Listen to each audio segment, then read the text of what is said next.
pagkakataong ito, binigyan po tayo ng pagkakataon na muli pong mag-exhort ng salita po ng Panginoon. Ako, parang maliit.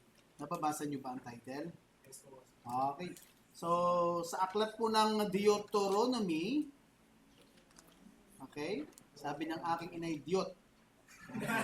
Yan po ay Deuteronomy. Ano? Okay, sabi ni Sister Aida.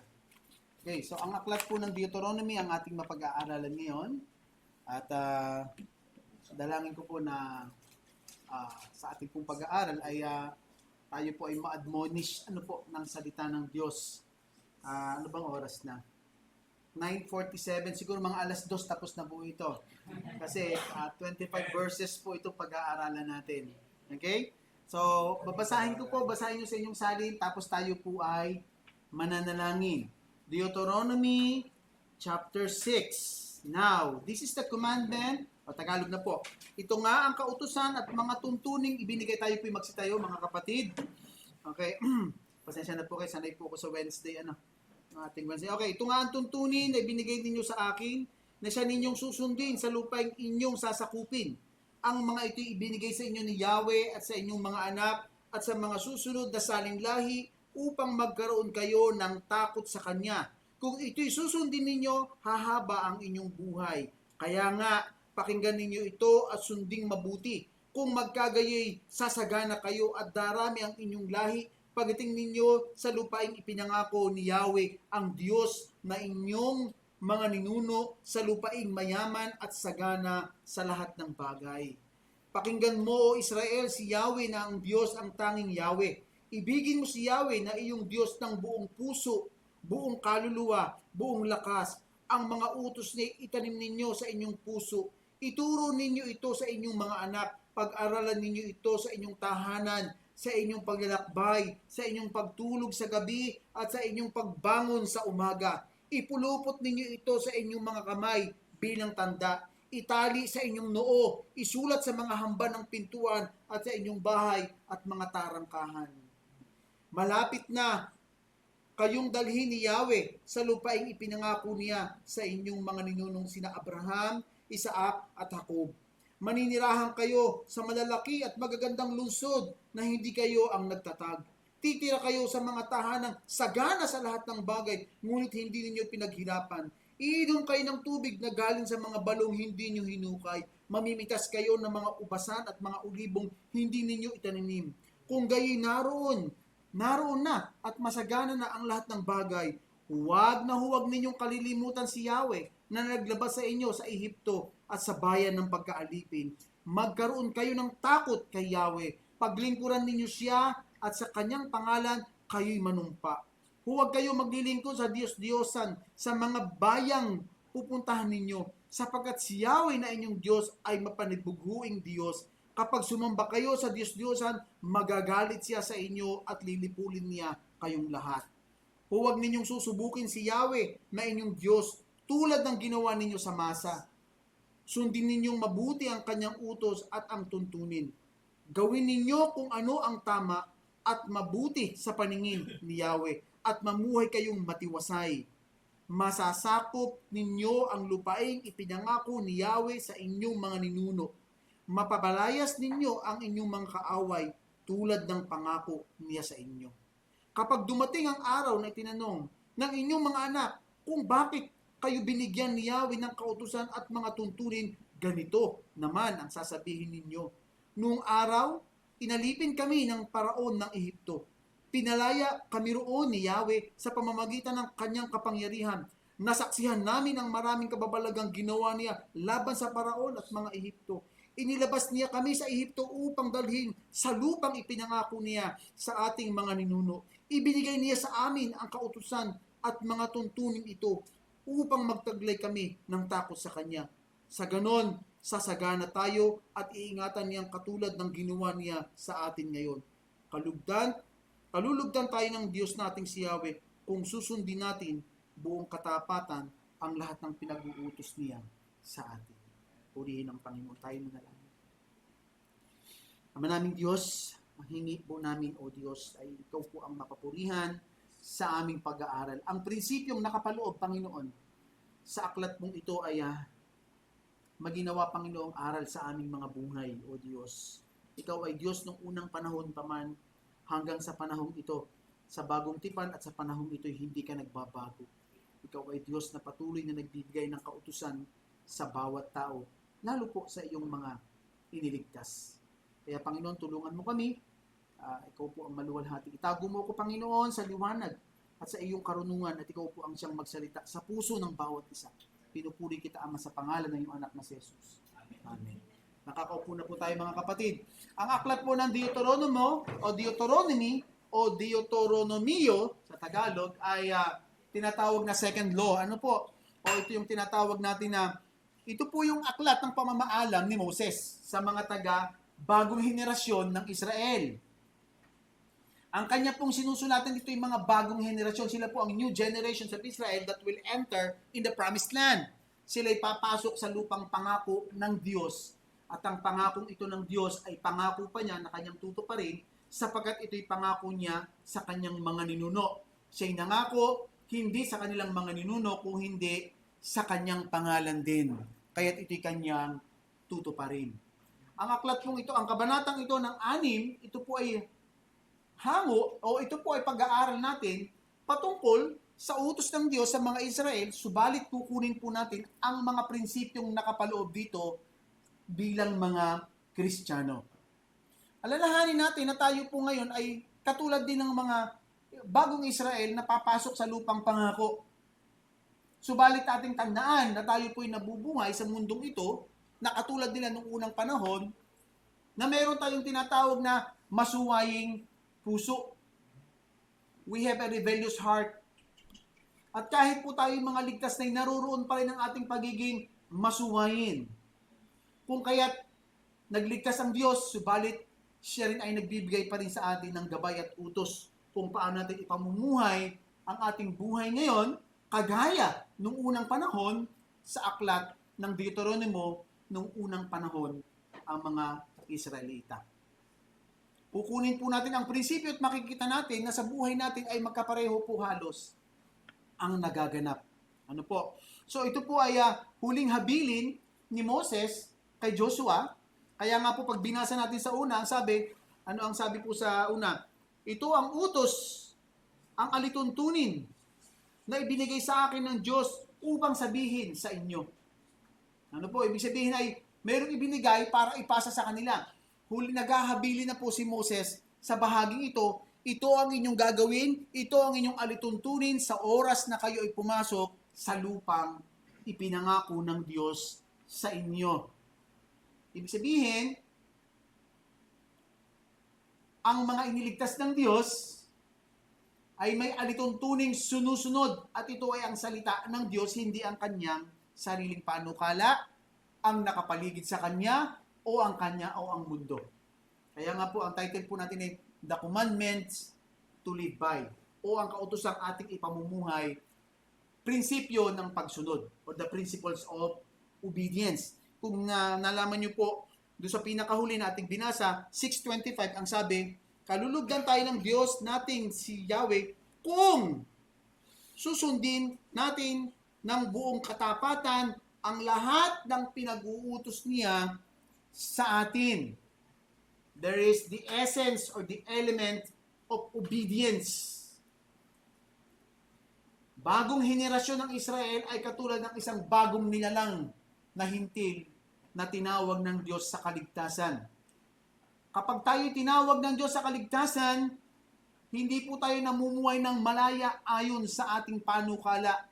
Kung hindi tayo laging bumabalik sa salita ng Diyos na nagligtas sa atin. Hindi tayo pwedeng magbaka sakali at magkaroon ng sariling panukala kung paano natin susundin ang Panginoon. Sa bahaging ito, mayroon tayong 5 punto. Kaya mga hanggang 2:00 po tayo ng hapon ha.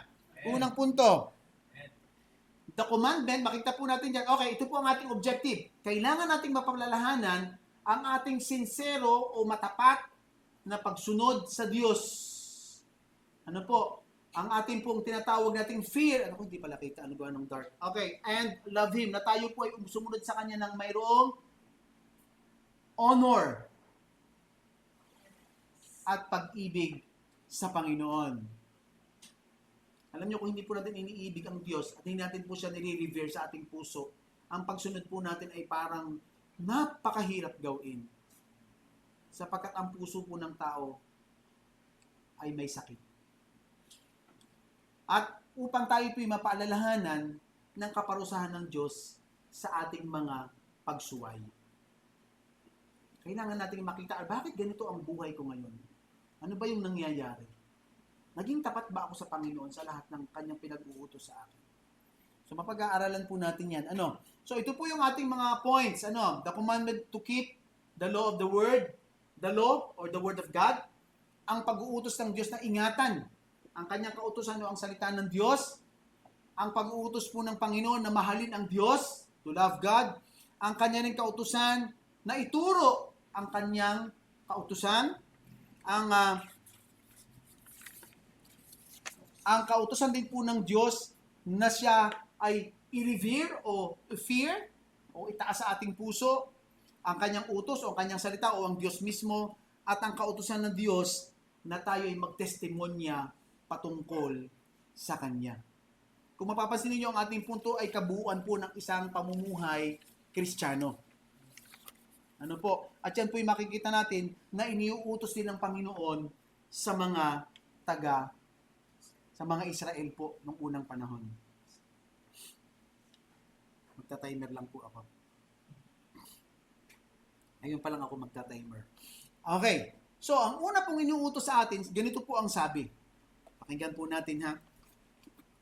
In verses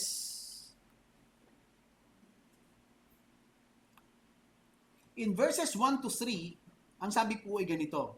Now, this is the commandment. Ito ang utos. The statutes and the rules that the Lord your God commanded me. Sino po ang nagsasalita? Si Moses.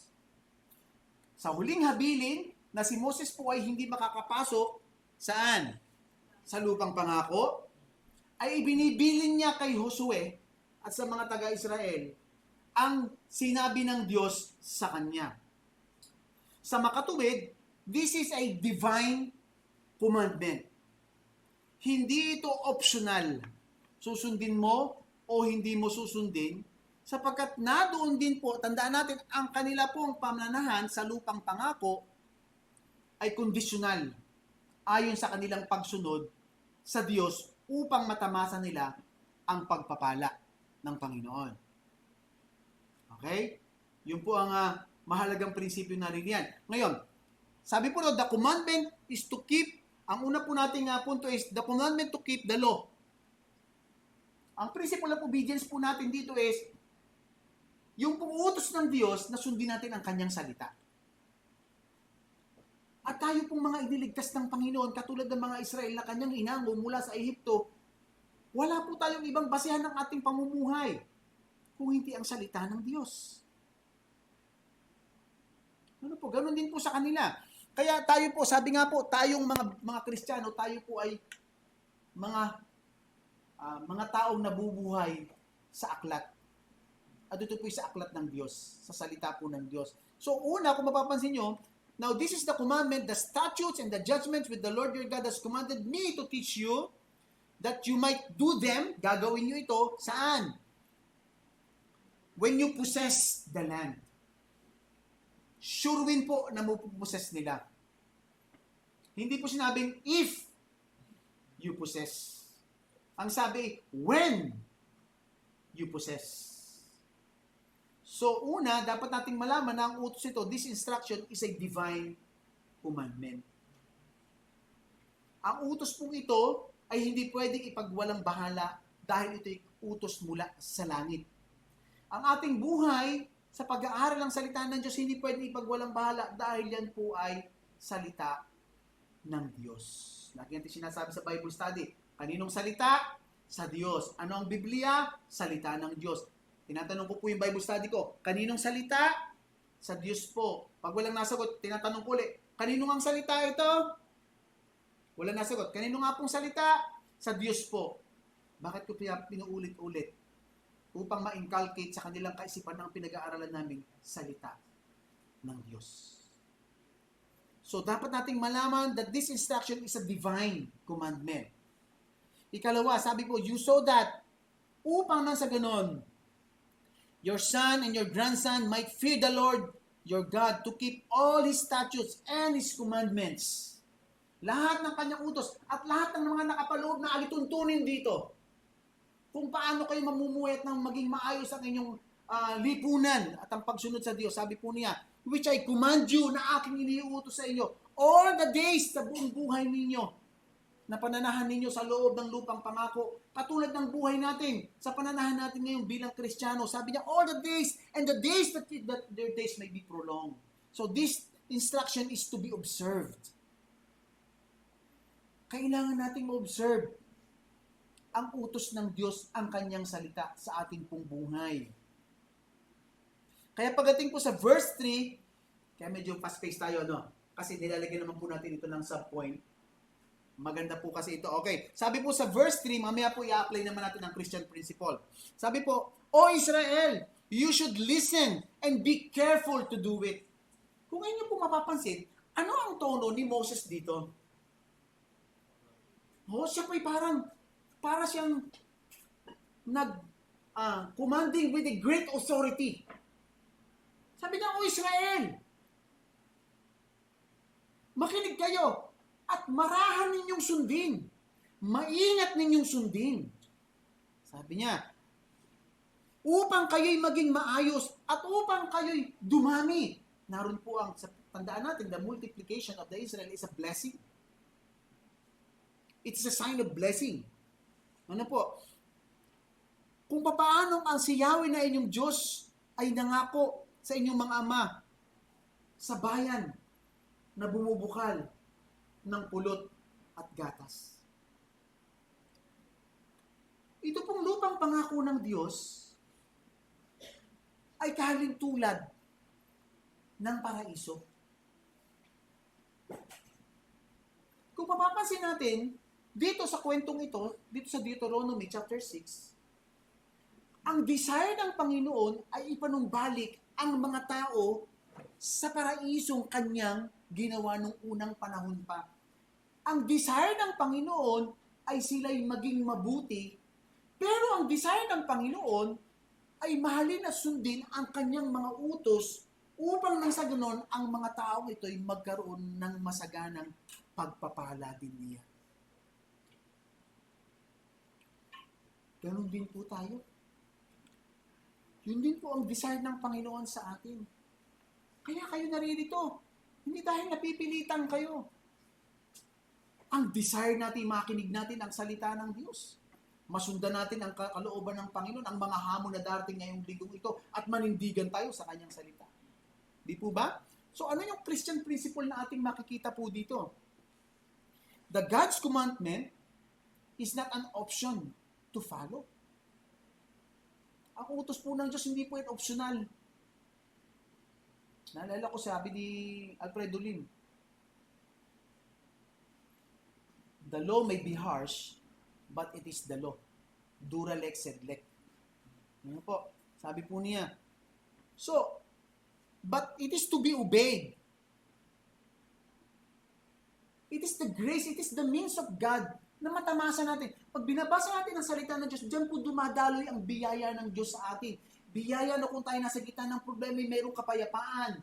Biyaya na kung tayo po nasa gitna ng kagipitan, mayroon tayong kasapatan. Bagamat hindi natin nakikita na mayroong solusyon ang lahat ng bagay, pero ito ang nagbibigay sa atin ng tinatawag natin na kakampantihan sa lahat ng bagay, ang salita ng Diyos. Ano po? It is the primary source of our daily conversation. Ang salita po na Diyos, ibig po na sa conversation ng ating pang-araw-araw na pamumuhay. One of the means of grace of God is His Word. Doon po nagsasalita ang Diyos, doon siya nagtuturo sa atin, at doon siya nag-a-admonish sa atin sa kanyang salita. Kung wala po tayong daily devotion, tayo po'y nasa gitna ng panganib, at dahan-dahan tayong nalalayo sa Diyos, at magiging ineffective sa ating ministry, at nawawala din ang ating kagalakan. Kaya mahalaga po, mga kapatid, ang kagaya po ng sinabi dito sa Deuteronomy. Then in verses na isulat ito. Next point po. Okay, next point. Verses 4 to 6. Ano po ang sabi diyan? Verses 4 to 6. Hear, O Israel, the Lord our God, the Lord is one. You shall love the Lord your God with all your heart, with all your soul, and with all your might. And these words that I command you today shall be on your heart. Ang tawag natin dito ay Shema. Ano po? Pero ito po is the commandment to love God. Ang ipinag-uutos po sa bahaging ito sa mga taga-Israel ay ang kanilang lubos na pag-ibig sa Diyos. Hindi niyo ba napansin? Ang pag-ibig na ito'y iniuutos. Love the Lord your God. Because love is not an emotional thing.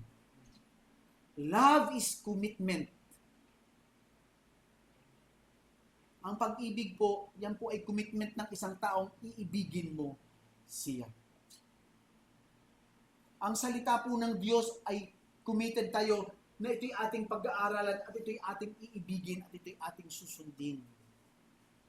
Kaya nung sinabi po, Hear, O Israel, the Lord our God, the Lord is one, is to love solely or singularly. To love God solely. Why? Because dito po sa bahaging ito, sila po ay inalis mula sa Israel, bagamat sila ay bagong henerasyon na, wala po silang nakikilalang Diyos. At sa baba po ng verses na ito, makikita natin na kapag sila ay nakihalubilo na, dito sa mga iba't ibang Canaanites or mga ites na to, mag-i-introduce sila ng bagong Diyos.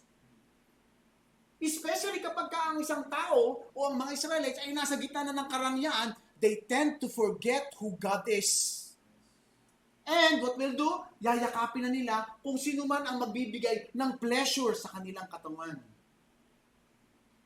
Kaya ang command sa kanila, mahalin ninyo ang Diyos. Siya'y nag-iisa. Siya lang ang inyong mahalin. To love God solely and singularly. This is the primary command. Tapos sabi po nito, you shall love the Lord your God with all your heart, with all your soul, and with all your might. That is to love God wholly.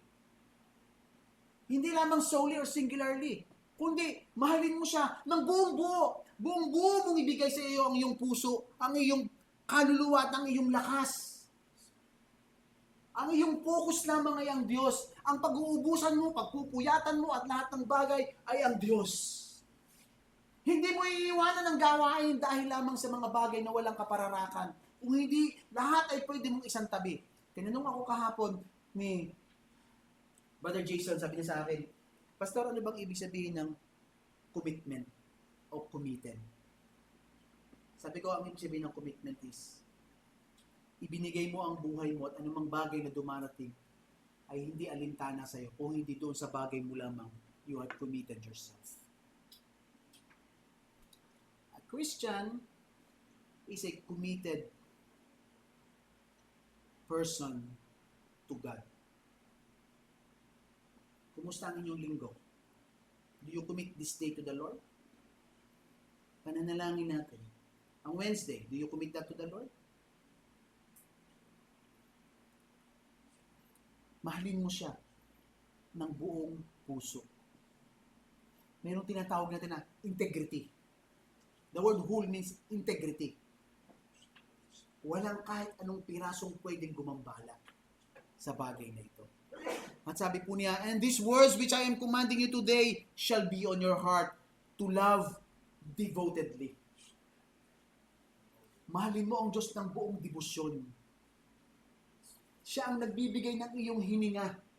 Siya ang nagpapadaloy ng iyong dugo. Siya ang nagbibigay ng iyong paningin. Siya ang nagbibigay ng iyong pandinig.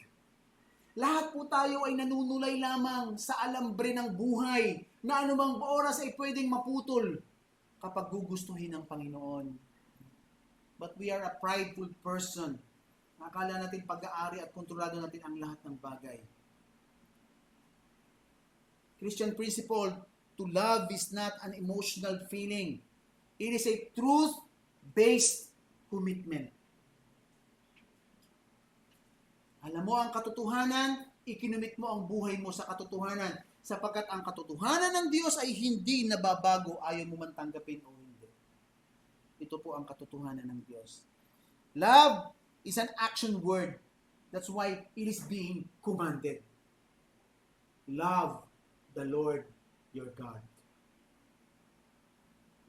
Tandaan natin, in 1 John chapter 4, verse 19, una niya tayong inibig, kaya natin siya iniibig. In Matthew chapter 22, 36-40, tinanong sa kanya, ano ba ang pinakadakila sa kautusan? Ito ang pinakadakila. Mahalin mo ang iyong Diyos ng buong puso, buong pag-iisip, buong lakas. Mahalin mo ang iyong kapwa, gaya ng iyong pagmamahal sa iyong sarili. Whom you love most is God.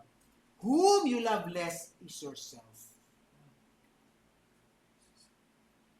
Kaya walang pagkakasundo sa lahat ng bagay, grupo man o sa loob ng tahanan, because mahal natin sobra ang ating sarili. And we think we don't deserve any disrespect, any discourteous, or any discomfort. We tend to whine, to complain, or to retaliate. The command of God is to love God. And then dito po sa verses natin na 7-9, ang sabi po ay pakinggan natin, ang sabi po ay ganito.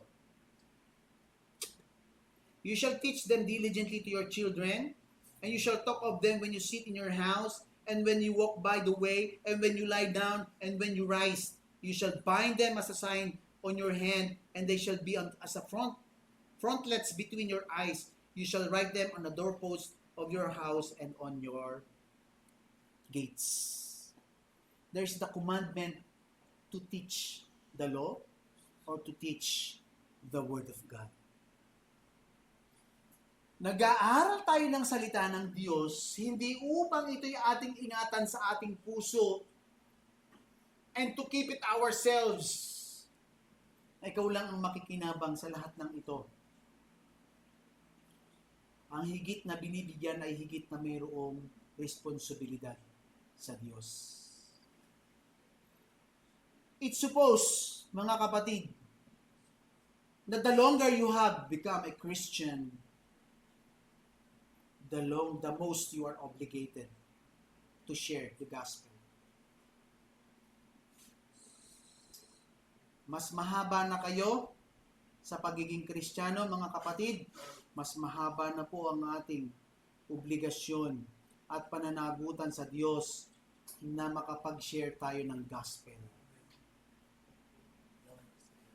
You are not here para po makinabang ng makinabang.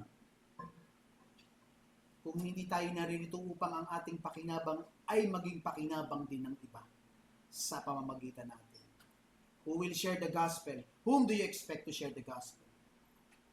Itong ating kapitbahay?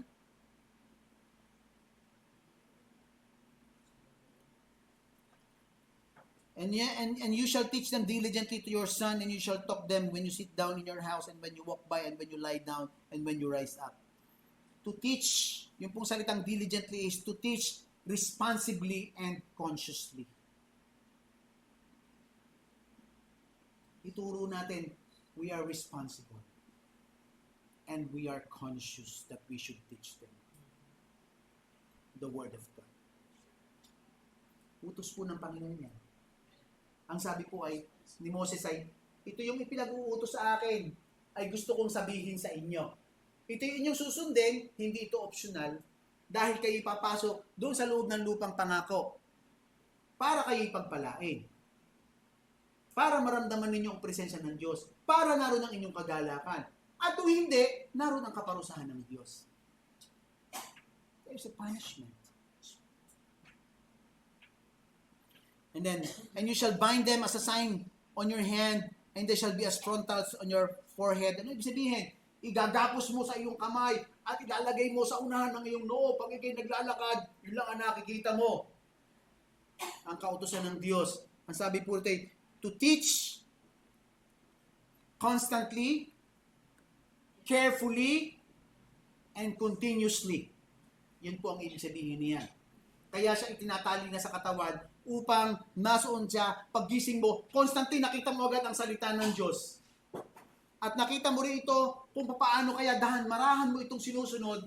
At dahil sa ito'y nakakapit na sa noon ng iyong harapan, this is a figurative, okay? You don't put it right there. Ito ay patuloy mo rin sinusunod. That is a figurative way na sinasabing the idea here is the Israelites were to constantly have God's commandment in view and in mind sa kanilang pananaw at sa kanilang kaisipan upang ito'y kanilang sundin ng marahan at patuloy at kanila itong i-observe sa kanilang pamumuhay. Sa makatuwid, walang ibang batayan ang kanilang buhay kung ito'y tama o mali kung hindi ang salita ng Diyos. Tapos. Period. Walang gray area. Alam nyo, pag tayo 30 years na, hindi pa natin malaman ang tama at mali, aba naman, mga kapatid, ano kaya ito? Tama kaya itong aking desisyong gagawin? Mga kapatid, 30 years ka na. Subok mo na ang Panginoon. Dapat mas matalino ka na sa bagong papasok at nakakapag-share ka na sa Kanya based on the experience na pinagdaanan mo and how God worked in your life on the trials. Ito ba? We have to grow up. We have to know the Word of God. And then, in verse 9, sabi po and you shall write them on the doorpost of your house and in your gates. Ano bang ibig sabihin nito? Noong unang panahon po, ang bahay po ng Israel, wala po silang kanya-kanyang gate. Katulad niya, may tarangkahan tayo diyan. Sinusulat natin diyan. Anong unang nakasulat sa gate? Nababala? Beware of dogs. Ano? Wala pong gano'n. Noong unang panahon po, ang gate ay nasa unahan ng pagpasok mo ng isang lungsod. Nakasulat po doon ang lahat ng gagawain. Kaya ito po ay tinuturuan natin to teach the word congregationally. Ibig sabihin, sa lahat ng tao na iyong makakasalamuha at meron kang pagkakataon, i-share mo ang gospel, ituro mo ang salita ng Diyos without any discrimination or purpose of evasion. So help me God. Okay? To teach the word congregationally. Sa lahat po ng tao. So every Christian, the principle is every Christian is commanded by Jesus to teach. Ano po ang sabi sa atin sa the Great Commission? Go therefore make disciples of all nations, baptizing them in the name of the Father, the Son, and the Holy Spirit, teaching them to observe all the commandments that I have commanded you. And behold, I am with you always. This is a commandment of God to Israelites at sa atin po, mga kapatid.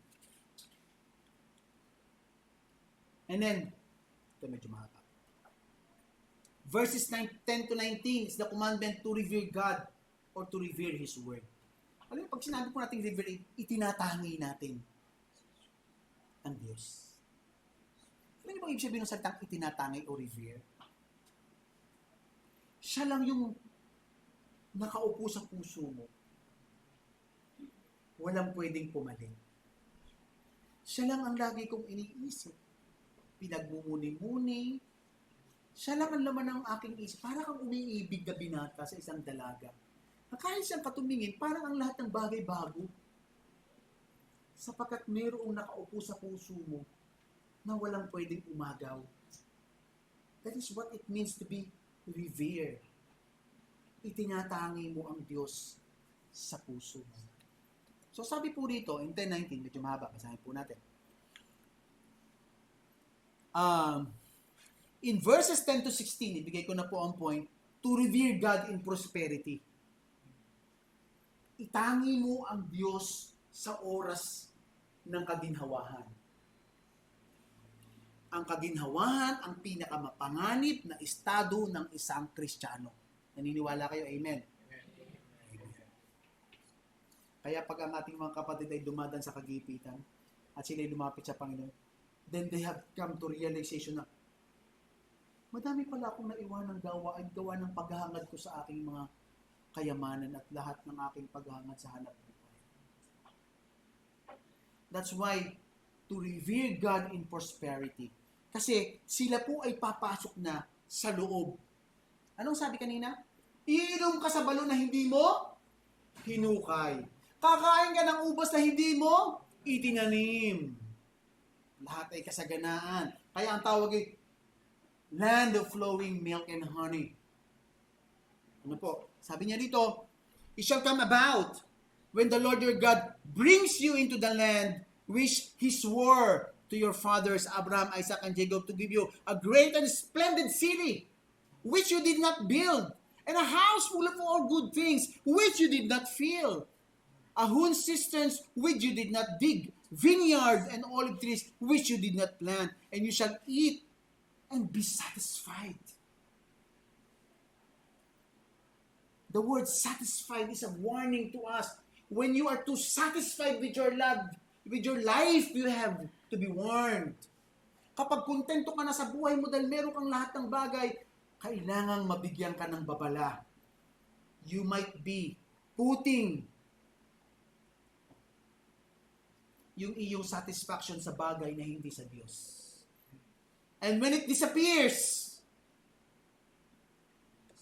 para ka ding natalapid, natumba, utterly. Yun na po, sabi niya rito. When you are satisfied, then, watch yourself. Bantayan niyo ang inyong mga sarili kapag kayo ay satisfied. Yes, you forget the Lord who did to you great things. What is the great things that the Lord has done? He brought you out of the land of Egypt, out of house of slavery. Tayo mga kapatid, ganun din. Baka pag satisfied na tayo, lahat ng bagay meron tayo, o anumang mga bagay na nagsasatisfy, kaibigan o friends, o anumang mga bagay, makalimutan natin ang Diyos na higit na may mas magandang bagay na ginawa sa atin ang tayo iligtas sa tiyak na kapahamakan. Always look back at the gospel. Always see yourself as an undeserved person to enter the heaven. Tingnan mo lagi ang sarili mo. Hindi ka karapat-dapat sa biyaya ng Panginoon. Hindi ka karapat-dapat sa langit. So that no things will satisfy you. And there will always be hunger and thirst for the Word of God.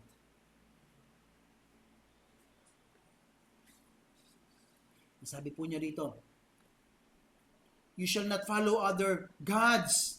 Any of the gods that people are who surrounds you. Mga kapatid, wala tayong idol. Walang other gods. Walang other gods na nakikita. Pero may ibang Diyos na umuupo sa ating puso. May ibang Diyos na gumagastos ng ating pera. May ibang Diyos na gumugugol ng ating oras. May ibang Diyos na umuubos ng ating lakas. May ibang Diyos na gumagalaw sa ating puso. You shall have no other gods. Hindi lahat ng Diyos ay visible. Ang pinaka nakakatakot na Diyos ay ang ating sarili.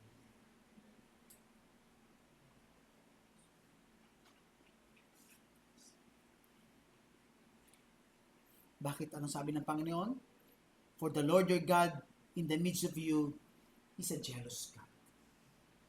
Otherwise, the anger of the Lord your God will be kindled against you, and He will wipe you up on the face of the earth. The Lord your God is a jealous God. Bakit siya mapanibuguing Diyos? Ang Diyos ay mapanibuguin sa kanyang possession. Pag-aari ba tayo ng Diyos, mga kapatid? Kaya anumang bagay na ating pinatutunan parang Diyos, naninibugho po ang Diyos. Anumang oras, anumang tao o sinuman, naninibugho po ang Diyos sa atin. And the good thing about the jealousy of God is, anong mabuti sa kanyang pagiging manipanibuhuin? Ibig sabihin, siya ay Diyos na nagmamay-ari sa iyo. Sabi niya sa Israelites, huwag kayong magkakaroon ng ibang Diyos. Sa katunayan, ang sabi naman niya, hindi sa Israelites, puksa inyo sila.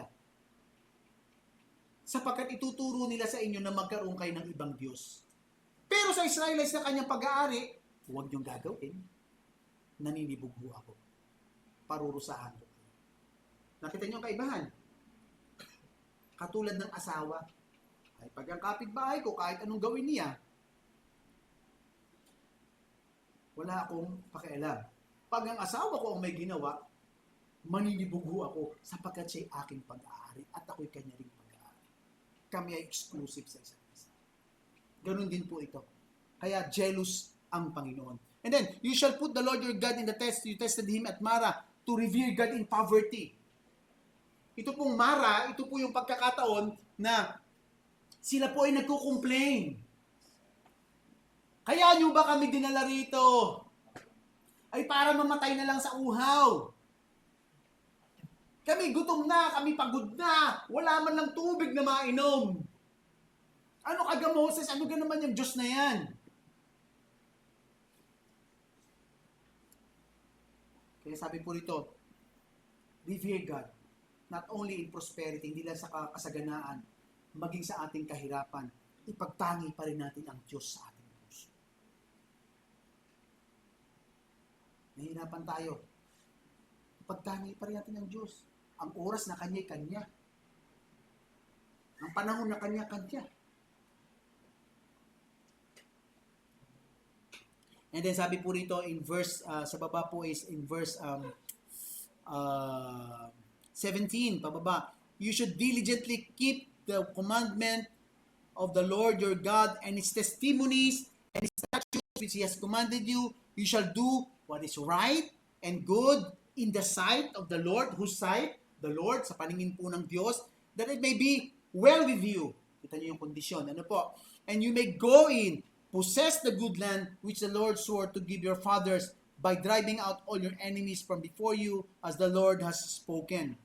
To revere God diligently, whether in prosperity, in poverty, pagsumikapan pa rin natin, itangi ang Diyos sa ating puso. Sa katunayan, ang ating gagawin ay gumawa ng mabuti, hindi lang sa paningin ng tao, kung hindi, lalo't higit sa paningin ng Diyos.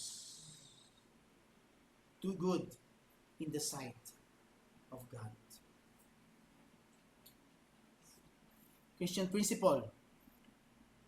Lahat po tayo ay may tendency makalimot sa Diyos, either in poverty or either in prosperity. Sa kasaganaan man natin o sa kagipitan, naroon po lagi. At naroon din na ginagawa natin ang mga bagay ayon sa ating mga desisyon.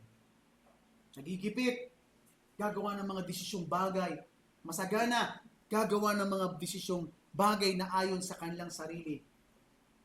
At kung nagtagumpay, sasabihin, ako ang gumawa niyan, ang galing ko.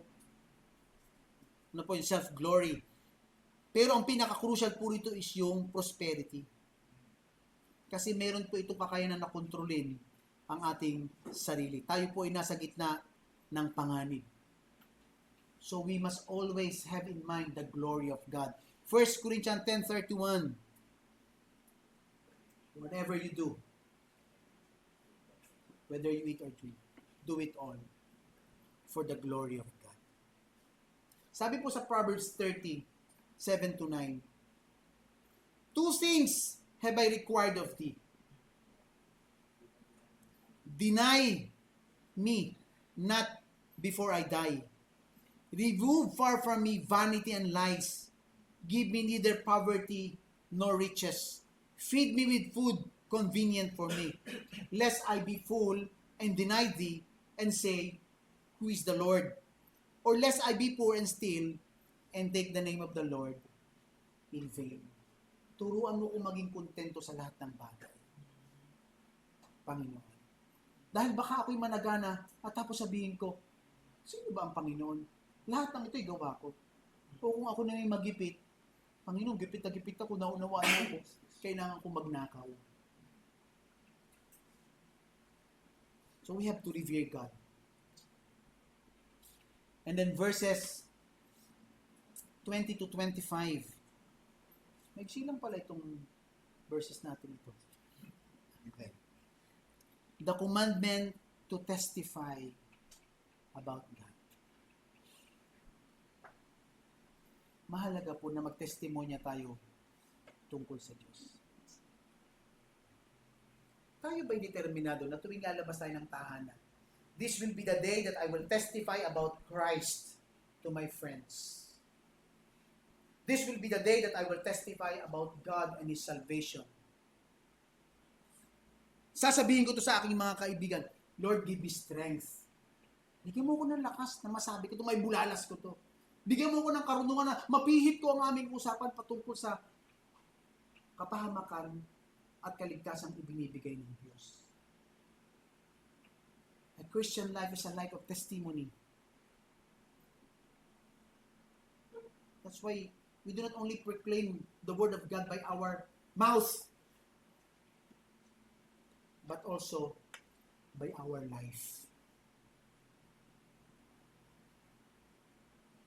Ito pong iniuutos dito, hindi lamang po ito life testimony.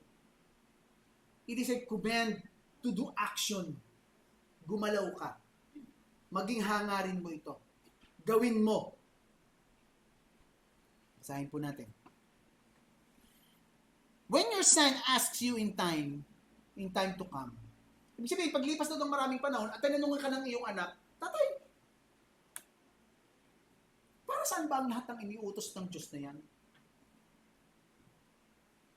Bakit ba niya ginawa ang mga bagay na ito? Which means, paglipas ng panahon, hindi na nila alam ang kasaysayan, tayo po ay mayroong obligasyon na iparating sa kanila ang mabubuti, magagara, at magagandang bagay na ginawa ng Diyos sa atin. Ang mga magulang ay obligado ng Diyos na turuan ang kanilang mga anak patungkol sa kanilang Diyos. Sa mabubuti at magagandang bagay na ginawa ng Diyos. Pakinggan po natin. The commandment to testify about God's deliverance. Ikukwento ko sa iyo kung paano ako iniligtas ng Diyos. Naalala ko nung ako po ay, nung ang mga anak ko ay nagkakaisip na, meron kaming binigay sa aking album, yung aming kaibigan, yung album namin mag-asawa, nung kami po'y mahilig pang mag-inom. Ay di nasa bahay. Eh, mga anak ko'y daladala ko sa church. Tinuturuan ko ng salita ng pag... Nung mabuklat nila, Tatay, bakit? Bakit pala? Bakit ka na? Ang ginawa ko sa album, sinunod ko, tinapon ko. Kasi pag nakikita ko, naiinis ako. Kasi yung po ay album na kami, lasing, mahawak na alak, ang saya namin, ado kami sa bar, lahat. Kapag nakikita po ninyo na Makoy, wala pa po si Mateo nung panahon na yun. Pag naroon, sa halip na mapangiti ako, dahil nakita ko yung nakaraan, napapangiwi po ako. Kasi sa inis ko, inihulog ko doon sa butas. Oh, diyan ka na ngayon. Ano po? Because, sabi nga ay nakaraang hindi na masayang balikan. Hindi na masayang alalahanin, mga kapatid. Ano? So, dito, ipinapakita po ito, kaya sinasabi ko sa kanila nung panahon na yun, mga anak, naku po, kung alam nyo lang ang buhay ko. Salamat. Lagi ko sinasabi, mga anak ko, salamat na lang, hindi ako namatay nung panahon na yun. Nagdadrive ako ng sasakyan. Malayo ang pinupunta ko, lasing na lasing ako. Minsan nga po, nakita ko nung kapatid ko, nakatigil dyan sa harapan, dala ko po yung box. Tulog na ako. Pagdating ko din na alas 4, nagising na ako ng alas 7, tulog na ako sa sasakyan, kalasingan. And I am testifying about the goodness of the Lord, how He has changed me. Na parang ayaw ko nang gawin at nakakangiwi ng tingnan kahit ang larawan ng nakaraan. Ano po? So, kapag tinanong ng iyong anak, anong sasabihin mo, the testimonies and judgment, ang sabi doon, kami ay dating alipin sa paraon. Ano ibig sabihin ng alipin? Kung walang magliligtas, hindi maliligtas. Because they were slaves. Slaves have no choice. They cannot free themselves. Hindi nila pwedeng palayain ng kanilang sarili. Mapwera ang mga aliping ito ay may kumuhang higit na makapangyarihan upang ipasok sila sa kanyang kaharian. Colossians 1:13-12. You were transferred, giving thanks to the Father, who has conveyed you from the domain of darkness into the kingdom of His Son. The light is beloved. Kaya sabi po rito, kami ay dating slave in Egypt. Egypt is a place na maraming Diyos. That's why here, O Israel, the Lord is one. Iisa ang Diyos. Sa Egypt, maraming Diyos. Kaya sabi po rito, so ibig sabihin, mula sa idolatry, niligtas sila. With a mighty hand of God. Moreover, the Lord showed great and distressing signs and wonders before our eyes against Egypt, Pharaoh, and all his household. Nakita mismo ng aming mga mata. This is a first-hand account that I am telling you. Ganito ang nangyari sa akin. Tayong mga Kristiyano, ganito yung aking buhay dati. Mga kapatid, mga anak, aking mga kaibigan, ganito ako dati. Ay ngayon, ay ganito pa rin ako. Tapos.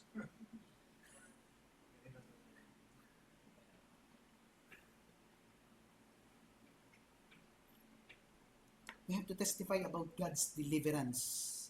And then, yung sumunod na verse, He brought us forth from there in order to bring us in. To give us the land which He has sworn to our fathers.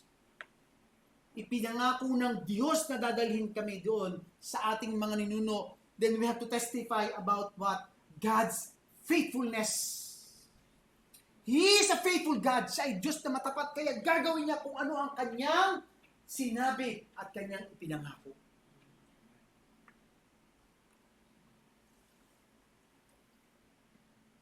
And then so the Lord commanded us to observe all these statutes, to fear the Lord our God, to revere God, of our good always and for our survival as it is today. And it will be righteous for us if we are careful to observe all these commandments before the Lord our God, just as He commanded us, to testify about God's goodness or God's benevolence. If we follow the commandment of God, it will be good for us. Kung susundin namin ang kautusan ng Diyos, ito'y magiging mabuti sa amin. That's why they are testifying about God's deliverance, the faithfulness, and the goodness of God. The Christian principle, every Christian is supposedly a walking testimony of God's deliverance. Ang bawat Kristiyano po ay testimonya, nabubuhay sa testimonya ng kaligtasang ibinigay ng Diyos, ng katapatan ng Diyos, at ng kabutihan ng Diyos. Ang Biblia po ay puno ng testimonya sapagkat ito po ay salita ng Diyos. Sabi po sa Matthew 5:13-6, you are the salt of the earth, but if the salt has become tasteless, how will it be made salty again? It is good for nothing anymore except to be thrown out and trampled underfoot by men. You are the light of the world. A city set on a hill cannot be hidden, nor do men light a lamp and put it under a peck measure, but on the lampstand, and it gives light to all who are in the house. So let the light shine before men in such a way that they may see your good works and glorify your Father who is in heaven. Mga kapatid, katulad po ng unang panahon, hindi po nagbabago ang ating Diyos. Iisa po ang prinsipyo ng Diyos. Ang Kristiyano po'y nabubuhay in the principle of obedience sa Panginoon. At doon niya mararamdaman, whether in poverty, in prosperity, makakaramdam po siya ng pagpapalang hindi kayang ibigay ng mundo. So let us hear the conclusion of the whole matter. Fear God and keep His commandments, for this is the whole duty of man. For God shall bring every work into judgment with every secret things, whether it be good or whether it be evil. Tayo po'y manalangin. Sa manaming Diyos, marami pong salamat sa iyong patuloy na pagkilos. Tulungan mo kami, Panginoon, sa hamon po ng iyong salita sa bawat isa sa amin. Mamuhay kami ng sumusunod sa iyo, Panginoon. Graciously, lovingly, and willingly. Magiging mahirap sa buhay namin, pero higit na pagpapala ito kesa ang sumuway po sa iyo. Tulungan mo kami, Panginoon, pagpalain mo kami sa iyong salita. Pinupuri ka namin, tinataas namin ito. Sa pangalan po ng iyong anak na si Jesus. Amen.